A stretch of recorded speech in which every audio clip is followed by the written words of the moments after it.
நீங்கள் பார்த்து கொண்டிருப்பது உங்கள் ஜாஷ்வா டிவி. சகல ஜனங்களுக்கும் நற்செய்தி.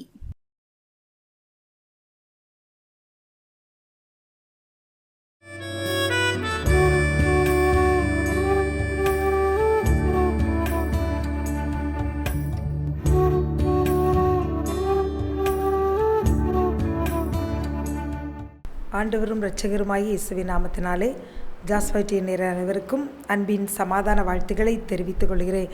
இந்த நற்செய்தி நேரம் வழியாக உங்களை எல்லாம் சந்திப்பதிலே பெருமகிழ்ச்சி அடைகிறேன். இந்த நாளிலும் ஆண்டவர் நம்மோடு பேசும்படியாக ஒரு நிமிடம் கண்களை மூடி ஜெபிப்போமா? அப்பா பிதாவே, உம்மை துதிக்கிறோம் ஆண்டவரே, சோத்தரிக்கிறோம். அந்த நல்ல நாளுக்காக உமக்கு நன்றி செலுத்துகிறோம் அப்பா.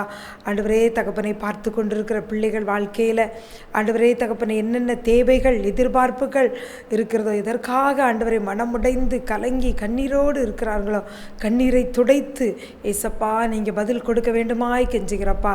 ஒவ்வொருவருக்கும் ஆண்டவரே தகப்பனை பல போராட்டங்கள் குடும்பங்களில் அப்பா தகப்பனே பல நிந்தையான சூழ்நிலைகள் வழியாக கடந்து செல்கிற அனுபவங்களில் காணப்படுகிற பிள்ளைகளுக்கு அதிலிருந்து விடுதலையை கொடுத்து ஒவ்வொருத்தரையும் கீர்த்தியும் புகழ்ச்சியுமாய் வைங்க இயேசப்பா.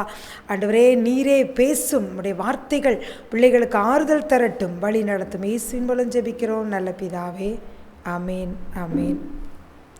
இந்த நாளிலும் சற்று நேரம் தியானிக்கும்படியாக ஆண்டவர் கொடுத்த வார்த்தை எசேக்கியேல் தீர்க்கதரிசன புத்தகம் 28வது அதிகாரம் வசனம் 24. எசேக்கியேல் 28 வசனம் 24. இஸ்ரவேல் வம்சத்தாரை இகழ்ந்த அவர்களுடைய சுற்றுப்புறத்தாராகிய அனைவரிலும் இனி தைக்கிற முள்ளும் நோவு உண்டாக்குகிற நெரிஞ்சிலும் அவர்களுக்கு இராது. அப்பொழுது நான் கர்த்தராகிய ஆண்டவர் என்று அறிந்து கொள்வார்கள். இங்கே நம்ம பார்த்தோன்னா இங்கே வசனம் என்ன சொல்கிறது? சுற்றுப்புற இகழ்ந்த இஸ்ரவேல் வம்சத்தாரை யாரெல்லாம் இகழ்ந்தாங்களோ சுற்றுப்புறத்த அனைவருக்கும் அவங்க இனி தைக்கிற முள்ளு போல பேசுகிற வார்த்தைகள் இல்லை ஏதோ ஒரு காரியங்கள் பாடுகள் பிரச்சனைகள் இருந்தால் அதுவும் நோவு உண்டாக்குகிற ஒரு நோயை உண்டு பண்ணுவது போல ஒரு காரியங்கள் வாழ்க்கையில் காணப்படுகிற பாடுகள், பல்வேறு விதமான பாடுகள் பிரச்சனைகள் நிமித்தம் அது ஒரு நெரிஞ்சலை போல அழுத்தி கொண்டு இதிலிருந்து எப்படி நான் விடுதலை பெறுவேன், இந்த காரியம் எல்லாம் எனக்கு நன்றாக இருக்குது, இந்த காரியம் மாத்திரம் என்னை நெரிஞ்சலை போல் அது ஒரு முல்லை போல குத்தி கொண்டு இருக்கிறதே அப்படின்ட்டு சொல்லி நீங்கள் வேதனைப்பட்டு கொண்டு இருக்கிறீர்களா? இன்னைக்கு ஆண்டவர் சொல்லுகிறார், இனி அந்த நெரிஞ்சிலும் நோவு உண்டாக்குகிற முள்ளும், தைக்கிற முள் நோவு உண்டாக்குகிற நெரிஞ்சில், 2 காரியங்கள் வார்த்தைகள் அநேகர் உங்களை பேசி காயப்படுத்துகிறார்களா? ஒருவேளை உங்களுக்கு குழந்தை இல்லாததுனால உங்கள் வாழ்க்கையில் ஏதோ ஒரு குறைவு இருக்கிறது சுட்டி காட்டி மனிதர்கள் உங்களை தைக்கிற முள் போன்ற வார்த்தைகளை பேசுகிறார்களா? அது நிமித்தம் உங்கள் இருதயம் காயப்பட்டு இருக்கிறதா? ஆண்டவர் இன்று சொல்லுகிறார், இனி அந்த தைக்கிற முள்ளும் நோவு உண்டாக்குற நெரிஞ்சில முள்ள போல குத்தி கொண்டு இருக்கிற காரியம். சில அநேக குடும்பங்களில் ரட்சிக்கப்படாத கணவன் மனைவி பிள்ளைகள் அநேக குடும்பங்கள் நம்ம கடந்து சென்று பார்த்தோமானால் வருகிற காரியங்கள் எல்லாம் எப்படியாக இருக்கிறது என்று பார்த்தால் அவர்கள் சொல்லுகிறார்கள், என் மகன் என் கணவன் என் மனைவி ஒரு நெரிஞ்சலை போல என்னை குத்தி கொண்டே இருக்கிறதாக காணப்படுகிறது, என் வீட்டில் சமாதானமே இல்லை, சந்தோஷமே இல்லை, அப்படிப்பட்ட சூழ்நிலை வழியாக நான் கடினமான பாதையின் வழியாக கடந்து செல்கிறேன் என்று அநேகர் சொல்லுகிற காரியத்தை நாம் பார்க்கிறோம். அப்படி பார்த்து கொண்டிருக்கிற உங்கள் வாழ்க்கையிலும் அப்படி உள்ள போன்ற வார்த்தைகள் தைக்கிறதுனால இருதயம் காயப்பட்டு மன காயங்கள் மிகுதியாக இருக்கிறது, நான் அதனால் விசாரப்பட்டு கொண்டு இருக்கிறேன் என்று சொல்லுகிறீர்களா? வேதனையோடு நிமித்தமாக காணப்படுகிறீர்களா? இன்னைக்கு ஆண்டவர் சொல்லுகிறார், இனி தைக்கிற முள் அது உனக்கு என்ன செய்யாது, இராது என்று சொல்லுகிறார். நோவு உண்டாக்குகிற அந்த நெரிஞ்சில் உனக்கு அந்த நெரிஞ்சிலை போல மனிதர்கள் பேசுகிற காரியங்கள், மனிதர் நிமித்தம் நீ படுகிற பாடுகள், இந்த சத்துரு கொண்டு வந்த நிமித்தமாக நெரிஞ்சிலை போல குத்தப்படுகிற அந்த காரியங்கள் இனி உன் வாழ்க்கையில் இராது அப்படின்னு சொல்லி ஆண்டவர் சொல்லுகிறார். இதெல்லாம் இந்த நொடியிலே கர்த்தர் மாற்றுகிறார், கர்த்தர் இறங்கி செயல்படுகிறார். உங்களை குறி விரோதமாக பேசுகிற அந்த வாய்களையெல்லாம் கர்த்தர் கட்டி போடுகிறார். இந்த நொடியில் தாமே அவர் உங்களை தைக்கிற முள்ளையும் நெறிஞ்சலையும் உங்களை விட்டு அவர் தூரப்படுத்துகிறார், வேரோடு பிடுங்கி இருக்கிறார். கிட்ட வசனம் சொல்லுகிறது, அப்பொழுது நான் கர்த்தராகிய ஆண்டவர் என்று அறிந்து கொள்வார்கள். இந்த காரியம் இப்பொழுதே உங்கள் வாழ்க்கையில் நடக்க தொடங்கிவிட்டது. இனிமேல் நீங்கள் அறிந்து கொள்வீர்கள். ஆண்டவர் சொல்ல, நான் தான் கர்த்தர் என்பதை நீங்கள் கண்டுகொள்வீர்கள் என்று சொல்லி எங்கள் ஆண்டவர் சொல்லுகிறார். எவ்வளவு அருமையான ஒரு தேவன், ஆச்சரியமான தேவன், அதிசய தேவன், உங்கள் உணர்வுகளை எல்லாம் புரிந்த தேவன். ஆண்டவர் சொல்லுகிறார், நீ இப்படிப்பட்ட காரியங்கள்லாம் உன்னை விட்டு விலகிற போது நீ அறிந்து கொள்வாய், நீ தான் ஆண்டவர் தான் உண்மையான தெய்வன். அவர் எனக்காக யுத்தம் பண்ணினார், எனக்காக செயல்பட்டார், செயல்படுகிற ஆண்டவராக இருந்தார், அப்படி என்பதை நீ அறிந்து கொள்வாய் என்று சொல்லி ஆண்டவர் சொல்லுகிறார். பிரியமானவர்களை, முகங்கள் வழிகிற கண்ணீரை துடைத்து கொள்ளுங்கள். கர்த்தர் உங்களுக்கு வாக்கு கொடுத்துட்டாரே, அந்த வார்த்தையை நிறைவேற்ற அவர் கிரியை நடப்பிக்க ஆரம்பித்து விட்டார். இயேசுவின் நாமத்தினாலே ஜெயத்தை எடுத்துக்கொள்ளுங்கள். வேதத்திலிருந்து கூட சில தேவதாசர்கள், பரிசுத்தவான்கள் எப்படியெல்லாம் இப்படி தைக்கிற முள், நோவு உண்டாக்குகிற நெறிஞ்சலினால் அவர்கள் பாடுபட்டார்கள். அந்த காரியங்கள் அவர் வாழ்க்கையிலிருந்து எப்படி எடுத்து போடப்பட்டது என்பதை கூட குறித்து சில காரியங்களை நாம் பார்ப்போம். யோபு என்ற பக்தனை குறித்து நாம் அறிவோமானால் எல்லாருக்கும் நாம் தெரியும். யோபு அவர் மிகுந்த ஒரு செல்வ சீமானாய் இருந்தான். தேவனுக்கு முன்பாக உண்மையும் உத்தமமாய் இருந்தான். சன்மார்க்கமாய் அவர் வாழ்க்கை வாழ்ந்து கொண்டிருந்தான். அவனுக்கு எல்லா காரியங்களும் அவனுக்கு இருந்தது. அந்த ஊரிலே ஒரு புகழ்பெற்ற மனிதனாக, எல்லாராலும் மதிக்கப்படத்தக்க மனிதனாக இருந்தான். ஆனால் ஒரே நொடியில் சத்துரு பிள்ளைகள் உண்டான எல்லா செல்வங்கள் எல்லாவற்றையும் என்ன செய்தான்? எடுத்துக்கொண்டான். அப்படி எல்லாவற்றையும் இழந்து உடம்பிலும் உண்டான நோய் நிமித்தம் அவன் ஓட்டை எடுத்து சொரிந்து கொண்டு அவன் இருக்கும் பொழுது மனைவி சொல்லுகிறாள், மனைவி ஒரு தைக்கிற முள்ளாக அங்கு காணப்படுகிறாள். அவள் சொல்லுகிறாள், நீ என்ன செய்யும்? தேவனை தூசித்து ஜீவனை விடும் என்று சொல்லுகிறாள். அப்பொழுதுதான் அவன் சொல்லுகிறான், தேவனிடத்திலிருந்து நன்மையை பெற்றனா, அவருக்கு இடத்திலிருந்து தீமையும் பெற வேண்டாமா? என் மீட்பர் உயிரோடு இருக்கிறார், கடைசி நாளில் அவரை காண்பேன் அப்படின்னு சொல்லி அங்கு விசுவாச வார்த்தைகளை யோபு அறிக்கை செய்கிறான். பிரியமானவர்களே, அங்கு அவனுடைய மனைவி, அவனுடைய சரீரத்தில் பாதியான மனைவி, அவனுடைய செல்வங்கள் எல்லாம், அவனுடைய ஆஸ்தி, அந்தஸ்து, சமுதாயத்தில் அவனுக்கு இருந்த அந்தஸ்து, பிள்ளைகள் அத்தனையும் கடந்து சென்றவுடன் அவள் அங்கு தைக்கிற முள்ளாக அங்கு காணப்படுகிறாள். அவள் வார்த்தையினால் அங்கு யோபுவை காயப்படுத்தும் பொழுது யோபு அதை என்ன சொல்லுகிறான்? ஆண்டவரை குறித்து அங்கே மேன்மை பாராட்டி உயர்வாக சொல்லி அந்த காரியங்கள் அங்கு ஜெயம் எடுக்கிறான். இப்படியாக யோபு துக்கத்தில் இருக்கிறான் என்பதை கேள்விப்பட்டு நண்பர்கள் அங்கு ஓடோடி வருகிறார்கள். அந்த வந்த நண்பர்கள், அவனுடைய நண்பர்கள் எலிப்பாஸ் சோப்பார் இன்னுமாக கூட பில்தாத்து, இந்த நண்பர்கள் வருகிறார்கள். அவனுடைய துக்கத்தை கண்டு 7 நாள் அளவும் பேசாதபடிக்கு அவன் அருகிலே இருக்கிறார்கள். எதற்காக வந்தார்கள்? ஆறுதல் சொல்ல வந்தார்கள். ஆறுதல் சொல்ல வந்த சிநேகிதர்கள் அங்கு என்ன செய்கிறார்கள்? இதுதான் சமயம், இவன் என்ன உத்தமனா, இவனுக்கு எப்போது இப்படியெல்லாம் நேரிடும் என்று எதிர்பார்த்து காத்திருந்தவர்கள் போல அவர்களும் அங்கு தைக்கிற முள்ளாக அங்கு சில வார்த்தைகளை யோபு பார்த்தவர்கள் பேசுகிறார்கள். யோபு 11வது அதிகாரம் வசனம் 14. அங்கு சோப்பார், நாகமாத்தியனாகிய சோப்பார் அந்த நண்பன் என்ன சொல்கிறான்? யோபுவை பார்த்தோமானால் யோபு 11 வசனம் 14, உம்முடைய கையிலே அக்கிரமம் இருந்தால் அதை தூரத்தில் அகற்றிவிட்டு அநியாயம் உம்முடைய கூடாரங்களில் வாசமாயிருக்க ஒட்டாதிரும் அப்படின்னு சொல்லி அங்கு யோபுவை பார்த்து என்ன செய்கிறார்? சொல்லுகிறார். ஆண்டவரே சொல்லுகிறார், என் தாசனாகி யோபின் மேல் கவனம் வைத்தாயோ, அவன் உத்தமனும் சன்மார்க்கன் என்று சொல்லி ஆண்டவரே யோபுக்கு ஒரு நல்ல சர்டிஃபிகேட் கொடுக்கும் பொழுது அவன் நண்பர் சொல்லுகிறார், அங்கே என்ன சொல்கிறோம்? உன்னுடைய கையில் அக்கிரமம் இருக்குது, அதை என்ன செய்யும்? தூரத்தில் அகற்றிவிடும். உம்முடைய கூடாரத்தில் அக்கிரமம் என்ன செய்ய விடாதிரும், அநியாயம் அது வாசமாக இருக்க ஒட்டாதிரும், அதெல்லாம் அகற்றிவிடும்.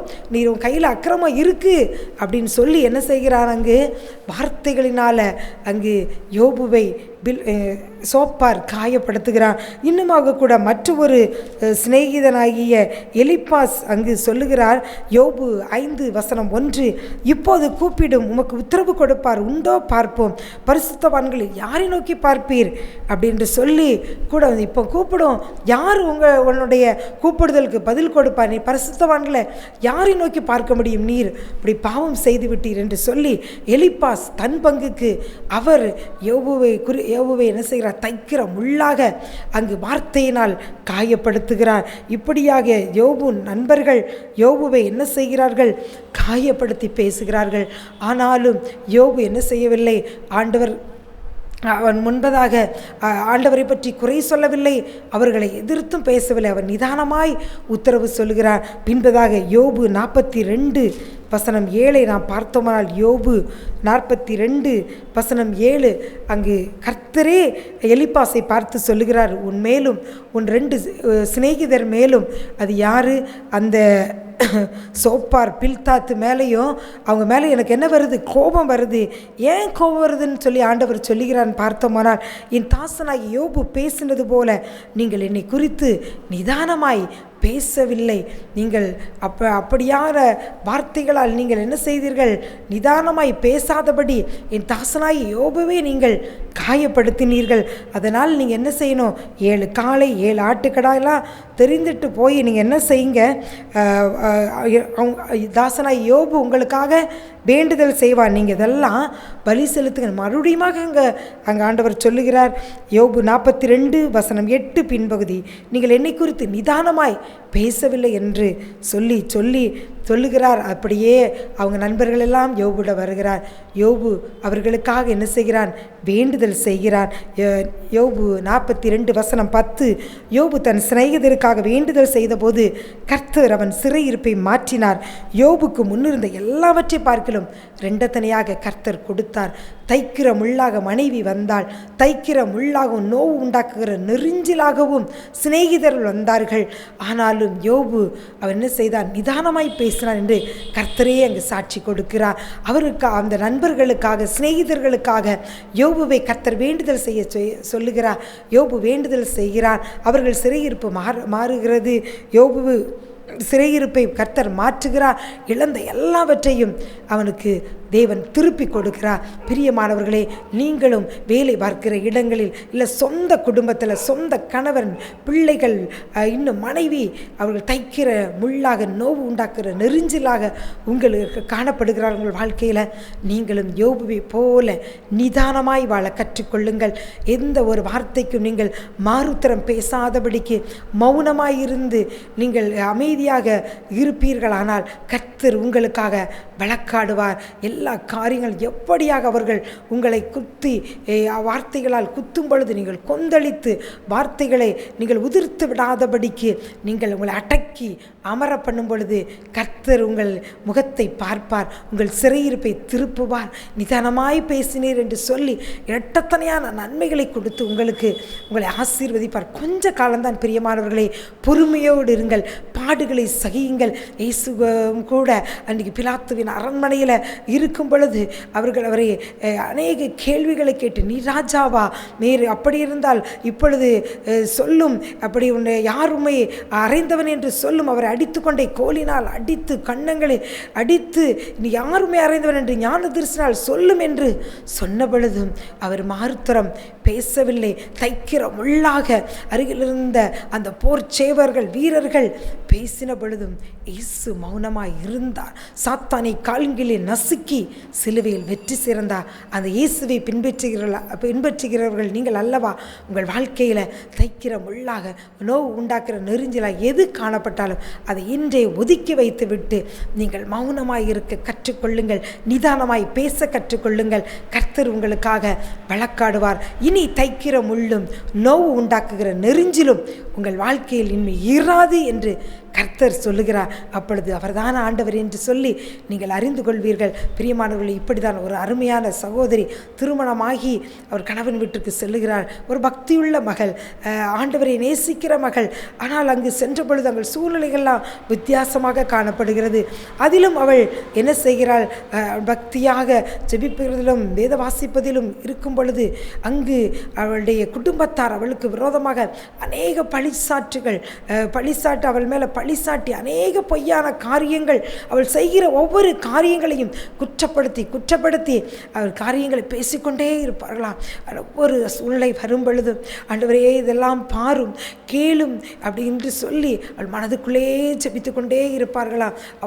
அவளுடைய அமைதியை குலைக்கும் விதமாக, நீ ரொம்ப பரிசுத்தவாட்டியோ, நீ இப்படி அமைதியாக இருந்து எல்லாவற்றையும் சாதித்து விடலாம் நினைக்கிறாய் என்று சொல்லியெல்லாம் அவளை வார்த்தையினால் அவள் கணவன் குடும்பத்தார் எல்லாரும் விரோதமாக எழும்பி அவ்வளவாய் கொந்தளித்து பேசும்போதெல்லாம் அந்த மகள் செய்கிற ஒரே காரியம், ஆண்டவரே கேளும் பாரும், என் தகப்பன் நீர் அல்லவா, யாரும் எனக்காக இந்த இடத்துல வந்து பேச முடியாது, என் உலக தகப்பன் எனக்கு இல்லை, என் தாய் ஒரு ஏழை தாய், எனக்கு ஒரு சகோதரனோ இதை கேட்பதற்கு யாருமே கிடையாது, என் மூத்த சகோதரன் நீர், என் தகப்பன் நீர் வந்து கேளும் பாரும், உங்கள் பிள்ளை வேதனைப்படுவதை நீர் பார்த்து கொண்டு சும்மா இருக்க மாட்டீர் அல்லவா, நீர் கேளும் நீர் வாரும் அப்படின்னு சொல்லி அந்த மகள் ஆண்டவர்கிட்ட முறையிட்டு கொண்டே இருந்தாளாம். வேலை வந்தது. கர்த்தர் வந்தார். ஒரு நாள் இறங்கி வந்தார். அந்த குடும்ப காரியங்கள் எல்லாம் கர்த்தர் தலையிட ஆரம்பித்தார். அவர் கிரியை செய்தார். எல்லா இருதயங்களையும் திறப்பினார். இவளுடைய கண்ணீரை போக்கினார். கணவரை ரட்சித்தார். அந்த இடத்துல அவர் சந்தோஷமாக தலை நிமிர்ந்து நிற்கும்படியான கிருபையை கர்த்தர் கொடுத்தார். அந்த குடும்பத்தில் கிரியை செய்த எல்லா கிரியைகளையும், சத்துருவின் கிரியைகளை அழித்து போட்டு அந்த மகள் அவள் குடும்பமாக பிள்ளைகளும் அவளும் கணவருமாக இணைந்து சந்தோஷமாக இருக்கும்படியாக ஒரு பாக்கியத்தை தேவன் கொடுத்தார். அதே போல தான் உங்கள் வாழ்க்கையிலும் நீங்கள் நிதானமாக இருந்து கர்த்தரிடத்தில் எல்லா காரியங்களும் முறையிடும் பொழுது உங்கள் வாழ்க்கையிலும் தைக்கிற முள் நோவு உண்டாக்கிற நெருஞ்சிலும் இராது. பிரியமானவர்களே, அடுத்ததாக இன்னொரு காரியத்தை கூட வேதம் சொல்லுகிறது. சங்கீதம் 144 வசனம் 14, எங்கள் எருதுகள் பலத்தவைகளாய் இருக்கும், சத்துரு உட்புகுதலும் குடியோடி போகுதலும் இராது. இன்னொரு உங்கள் வாழ்க்கையில் என்ன காரியம் இராது என்று சொல்லி ஆண்டவர் என்று சொல்லுகிறார். சத்துரு உட்புகுதல். உங்கள் பார்க்கிற வியாபாரத்தில், உங்கள் குடும்பத்தில், பிள்ளைகள் படிப்பில், உங்கள் ஊழியத்தில், எந்த ரூபத்தில் சத்துரு அவர் நுழைந்து பாழாக்கி விடலாம் என்று சொல்லி அநேக தந்திரங்களை கையாண்டு கொண்டிருக்கிறார். சில காரியங்கள் உங்கள் மதீனத்தின் நிமித்தம் சத்துரு உட்புகுந்து உங்கள் வாழ்க்கையை, உங்கள் தொழிலை, ஊழியத்தில் சிறு சிறு பாதிப்புகளை உண்டாக்கியிருக்கலாம் என்று ஆண்டவர் சொல்லுகிறார். சத்துரு உட்புகுதலும் குடியோடி போகுதலும் உங்கள் குடும்பத்தில் இராது. எப்படி அன்று அந்த மீதியானியர்கள் வந்து இஸ்ரவேலர் கோதுமை எல்லாம் விளைந்து செழித்திருக்கும் போது அவர்கள் திரளாய் கடற்கரை மலைத்தலையாக ஒட்டகங்களோடு வந்து எல்லாவற்றையும் அழித்து அவன் மாறிக்கொண்டு போய்விடுவார்கள். அவள் வரும்பொழுது, மீதியானியர் வரும்பொழுது இஸ்ரவேல் ஒளிந்து கொள்கிற காரியம், சத்துரு உட்புகுந்து விளைச்சல்களை அழித்து பயத்தை உண்டாக்கி புகையில் ஒளிந்து கொள்கிற காரியம் காணப்பட்டது. ஒருவேளை பார்த்து கொண்டிருக்கிற உங்கள் வாழ்க்கையிலும், ஐயோ இவர்கள் வந்தால், இந்த நபர் வந்தால் என் குடும்பத்தில் பிரச்சனை வந்துவிடுமே, இவன் என் பிள்ளையுடைய வாழ்க்கையை பாழாக்கி விடுவானே, இவர்கள் வார்த்தை தான் என் குடும்பத்தில் மேலோங்கி இருக்கிறது, இதனால் என் குடும்பம் பாழ்பட்டு விடுமோ, ஐயோ இந்த வியாதிய நிமித்தம் என்னுடைய எல்லாவற்றையும் ஆஸ்தியெல்லாம் இழந்து நான் வெறுமையாகி விடுவனோ என்று சொல்லி பயந்து நடுக்கத்தோடு கலக்கத்தோடு இருக்கிறீர்களா? ஆண்டவர் என்று உங்களை பார்த்தான் சொல்லுகிறார். பிரியமானவர்களே, சத்துரு உட்புகுதலும் குடியோடி போகுதலும் இராது என்று ஆண்டவர் சொல்லுகிறார். தினந்தோறும் இந்த வார்த்தையில் கை வைத்து ஜெபியுங்கள். உங்கள் விளைச்சலை அழிக்க வருகிற மீதியானியர் கைக்கு நீங்கள் தப்புவிக்கப்படுவீர்கள். சத்துரு உட்புகுதலும் குடியோடி போகுதலும் இனி உங்கள் வாழ்க்கையில் இராது. அடுத்து ஒரே ஒரு காரியத்தை நாம் பார்ப்போம். 1 சாமுவேல் 25 வசனம் 1 சாமுவேல் 25 வசனம் ஒன்றை கூட நாம் பார்த்தோமானால் உமக்கு துக்கமும் இராது, மன இடரலும் இராது. இந்த வார்த்தைகள் அபிகாயில் தாவீதை பார்த்து சொல்லுகிறார், நீ விருதாவாய் ரத்தம் சிந்தாதே, நீ ராஜாவாக போகிறீர், இது நீ செய்யாமல் இருந்தால் உமக்கு துக்கம் இராது, மன இடரலும் இராது என்று அபிகாயில் தாவீதை பார்த்து சொல்லுகிறார். இன்றும் ராஜாவாக இயேசு கிறிஸ்து உங்களை பார்த்து சொல்லுகிறார், பல்வேறு காரியத்தை நிமித்தம் பிள்ளை எப்படி படிக்க வைப்பேன், எந்த கல்லூரியில் என் பிள்ளைக்கு இடம் கிடைக்கும், அவள் மிகவும் பின்தங்கிய நிலையில் மதிப்பெண்கள் எடுத்திருக்கிறாளே, என்ன எதிர்காலம் என் பிள்ளைக்கு, இன்னுமாக கூட என்னுடைய வாழ்க்கை இப்படியாக இருக்கிறது என்று சொல்லி பல்வேறு துக்கங்கள் உங்களை அழுத்தி கொண்டிருக்கலாம். இயேசு ராஜா என்று உங்களை பார்த்து சொல்லுகிறார், உங்களுக்கு துக்கமும் இராது, மன இடரலும் இனி வாழ்க்கையில் இராது, துக்கம் சந்தோஷமாக மாறும். இயேசு பார்த்து கொண்டிருக்க உங்கள் வாழ்க்கையை பொறுப்பெடுக்கிறார். உங்கள் பிள்ளையை, கணவரை, தொழிலை எல்லாவற்றையும் கர்த்தர் பொறுப்பெடுக்கிறார். அவர் கரத்தில் நீங்கள் விட்டு கொடுங்கள். துக்கமும் இராது, உங்களுக்கு மன இடரலும் இராது. 3 இராது என்று சொல்ல காரியங்கள் என்று ஆண்டவர் வாக்கு பண்ணி இருக்கிறார். அவர் வார்த்தையில் உண்மை உள்ள தேவன். அந்த காரியங்களாம் செய்து உங்கள் வாழ்க்கையை மகிழ்ச்சியாக்குவார். தைக்கிற முள்ளும் நோவு உண்டாக்குற நெறிஞ்சிலும் இராது, சத்துரு உட்புகுதலும் குடியோடி போகுதலும் இராது, துக்கம் இராது, மன இடரல் உங்கள் வாழ்க்கையில் இராது.